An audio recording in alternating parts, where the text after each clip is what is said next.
ഇത് വല്ലതും ഉണ്ടെങ്കിൽ മാത്രമേ ലോൺ എടുക്കാൻ പോകാൻ പാടുള്ളൂ. അതില്ലാത്ത അവസ്ഥയിൽ കേവലം ഒരു ഡ്രൈവിംഗ് ലൈസൻസ് കാണിച്ചാൽ മതി, അതല്ലെങ്കിൽ കൂട്ടുകുടുംബത്തിൽപ്പെട്ട ഏതെങ്കിലും ഒരു ഗസറ്റഡ് ഓഫീസറുടെ സാക്ഷ്യമുണ്ടായാൽ മതി, കൂട്ടുകുടുംബത്തിൽപ്പെട്ട ഏതെങ്കിലും പച്ചമഷി കൊണ്ട് ഒപ്പിടുന്ന ഒരാൾ സർട്ടിഫൈ ചെയ്താൽ മതി, എന്നാലും ബാങ്ക് ലോൺ തരുമെന്ന് പറഞ്ഞ ഉദാരത, ആ ഉദാരതയുടെ മുമ്പിൽ നീ പോയി വാങ്ങൽ ഹറാമാണ് എന്ന് എന്നോട് ഇമാം ഷാഫി റളിയല്ലാഹു അൻഹു. ലോകതലത്തിൽ പണം നിക്ഷേപിച്ച ആളുകളുടെ നിക്ഷേപം കുന്നുകൂടിയപ്പോൾ അവർക്ക് മാസാന്തം പലിശ കൊടുക്കാൻ എന്തിന്റെ വഴി എന്ന് അന്വേഷിച്ചപ്പോൾ സംഘടിപ്പിച്ച ബാങ്ക് ലോണുകളുടെ ആ മേളയിലേക്ക് തിരിച്ചടവിന് കെൽപ്പില്ലാത്ത അനേക ലക്ഷങ്ങൾ ഒഴുകിയെത്തി. അവരൊക്കെയും എന്തു ചെയ്തു? ഇടവും വലവും നോക്കാതെ കടമെടുത്തു. പലരും ഹൗസ് ലോണാണ്. അമേരിക്കയിൽ സംഭവിച്ചത് ഹൗസ് ലോൺ.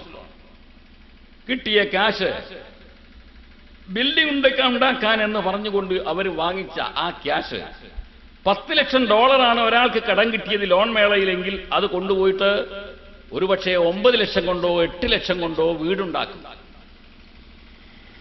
ബാക്കി 2 ലക്ഷം അതല്ലെങ്കിൽ 3 ലക്ഷം അയാൾ മദ്യം കഴിച്ചും കൂത്താടിയും തീർക്കും.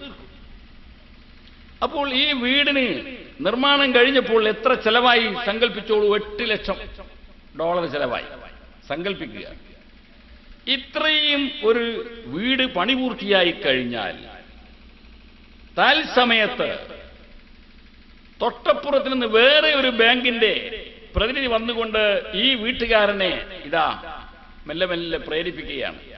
നിന്റെ വീട് കാണിച്ചു കൊടുത്താൽ അതിന്മേൽ നിനക്ക് പുതിയ ലോണ് പാസ്സാകുന്നതാണ്.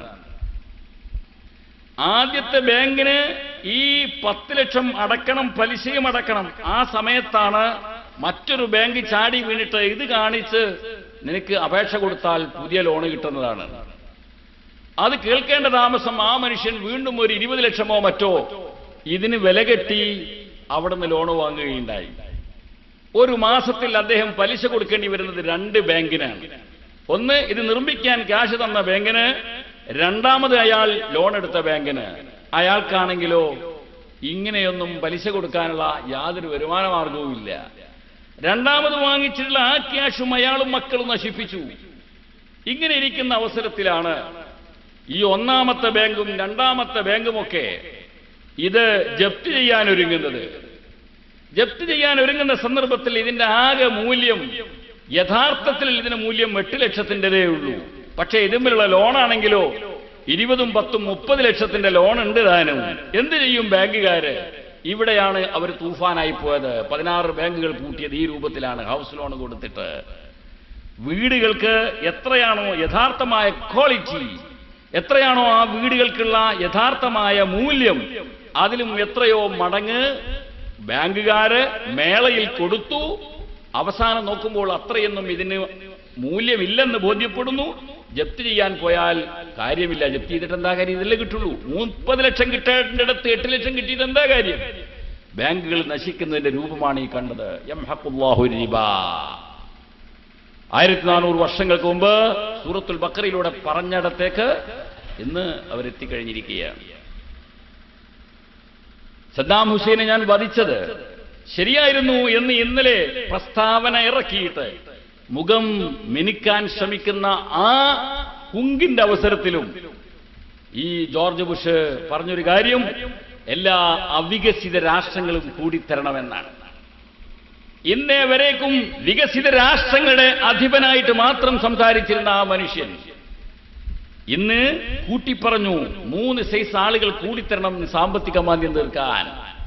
വികസ്വര രാഷ്ട്രങ്ങൾ, വികസിത രാഷ്ട്രങ്ങൾ, അവികസിത രാഷ്ട്രങ്ങൾ എന്ന് വെച്ചാൽ സാക്ഷാൽ സോമാലിയ വരെ കൂടിത്തരണം എന്നാണ് ആ പറഞ്ഞതിന്റെ അർത്ഥം. സോമാലിയിൽ എന്ത് ക്യാഷാണുള്ളത്?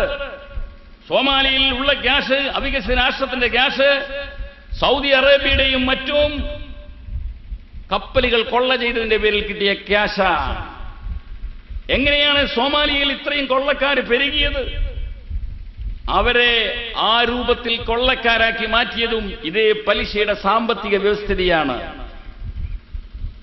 ലോകബാങ്ക് നിലവിൽ വന്നപ്പോൾ, IMF നിലവിൽ വന്നപ്പോൾ, സോമാലിയ, നൈജീരിയ തുടങ്ങിയ അവികസിത രാഷ്ട്രങ്ങളിൽ ഭരണം നടത്തുന്ന ആളുകളോട് ഈ ബാങ്ക് രാജാക്കന്മാർ പ്രേരണ നൽകി, നിങ്ങളുടെ രാജ്യം ഇതാ കാശ്മീർ മുതൽ കന്യാകുമാരി വരെ എന്ന് നമ്മൾ പറയുന്ന പോലെ സോമാലിയുടെ ഒരറ്റം മുതൽ മറ്റേ അറ്റം വരെയും നിങ്ങൾക്ക് ട്രെയിൻ പാത വിരിക്കേണ്ടയോ?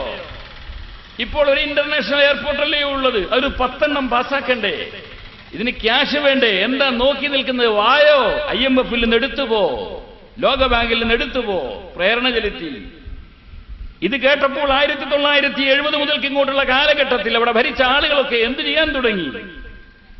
പഞ്ചവത്സര പദ്ധതി, മറ്റു പല പദ്ധതികളും പറഞ്ഞുകൊണ്ട് ഈ പലിശയുടെ കാശ് ലോകബാങ്കിൽ നിന്നും അല്ലാത്തടത്തു നിന്നും എടുത്തുകൊണ്ടുപോയി.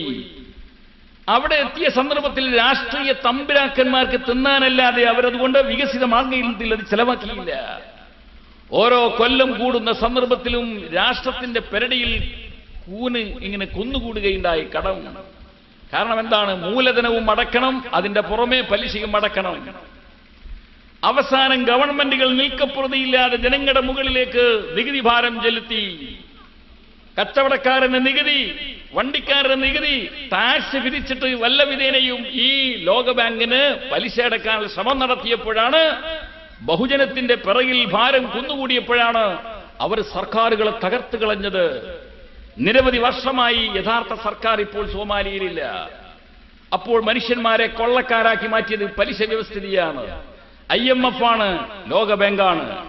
ഇന്നിപ്പോൾ അവർ മുസ്ലിങ്ങളായ ആളുകളായിട്ട് പോലും അള്ളാഹുവിന്റെയും റസൂലിന്റെയും കൽപ്പനകൾ പറ്റേ വലിച്ചെറിഞ്ഞിട്ട് കടലിലൂടെ പൊയ്ക്കൊണ്ടിരിക്കുന്ന ഏത് കപ്പലുകളെയും കൊള്ള ചെയ്തുകൊണ്ടിരിക്കുകയാണ്. എന്റെ സുഹൃത്തുക്കളെ, ഇവിടുത്തെ ഫെഡറൽ ബാങ്കുകാരനും ഇവിടുത്തെ ഈ സ്റ്റേറ്റ് ബാങ്ക് ഓഫ് ട്രാവൻകൂറുകാരനും അതുപോലെ തന്നെ മറ്റുള്ള ബാങ്കുകാരും നമ്മുടെ ഇവിടെ കോർപ്പറേറ്റ് ബാങ്കുകളുണ്ടല്ലോ, അവർക്കും ലോൺ മേളകൾ സംഘടിപ്പിച്ച് നിങ്ങളെ കൊണ്ട് ഇതേ രൂപത്തിൽ ലോൺ എടുപ്പിച്ച് പ്രേരിപ്പിച്ച് എടുപ്പിച്ച് മുന്നോട്ട് പോവുകയാണെങ്കിൽ അതിവിദൂരമല്ലാത്ത ഭാവിയിൽ സാക്ഷാൽ സോമാലിയിലെ കടൽ കൊള്ളക്കാരെ പോലെ നിങ്ങളുമായി തീരുക തന്നെ ചെയ്യും. കാരണം എന്തുകൊണ്ട്? കുന്നുകൂടുന്ന ഈ പലിശകൾ അടച്ചു തീർക്കാൻ നിങ്ങളുടെ കയ്യിൽ ക്യാഷ് ഉണ്ടാവില്ല. ആ സന്ദർഭത്തിൽ ഗവൺമെന്റുകൾ എന്താ ചെയ്യുക? ഗവൺമെന്റുകൾ നിങ്ങളുടെ പെരടിയിൽ ജപ്തിയുടെ ഭാരം മാത്രമല്ല കൊണ്ടിടുക, അതിന്റെ പുറമെ അവർക്ക് പിടിച്ചു നിൽക്കാൻ വേണ്ടിയിട്ട് ഒരുപാട് ഒരുപാട് ഒരുപാട് ഒരുപാട് ടാക്സുകളും കൊണ്ടിടും. ഈ ബാങ്കുകാർ നിങ്ങൾക്ക് എങ്ങനെയാ ക്യാഷ് തന്നത്? അവർക്ക് ജപ്പാൻ കൊടുത്തിട്ടുള്ളതാണ്, IMF കൊടുത്തിട്ടുള്ളതാണ്.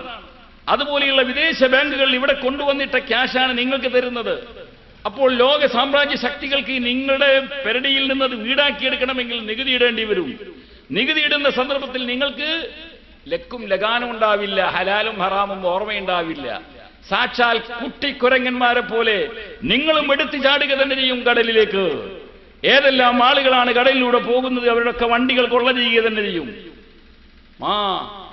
വെറുതെ പറയുന്ന കാര്യമല്ല. യംഹഖുല്ലാഹു റിബാ ഖുർആനിന്റെ ആയത്താണ്. ഇമാം ഷാഫി തങ്ങൾക്ക് എത്ര വിലയുണ്ട് എന്ന് ഇപ്പോൾ മനസ്സിലായോ? അബൂ ഹനീഫ റളിയല്ലാഹു അൻഹു എത്ര വിലയുണ്ട് എന്ന് മനസ്സിലായോ? എവിടെയാ ഇടപെട്ടത്? പലിശയിൽ മാത്രമല്ല ഇടപെട്ടത്, കടം കൊടുക്കുന്നിടത്ത് ഇടപെട്ടിരിക്കുക, അതിനെ ഹറാമാക്കി വെച്ചിരിക്കുക. തിരിച്ചടവിന്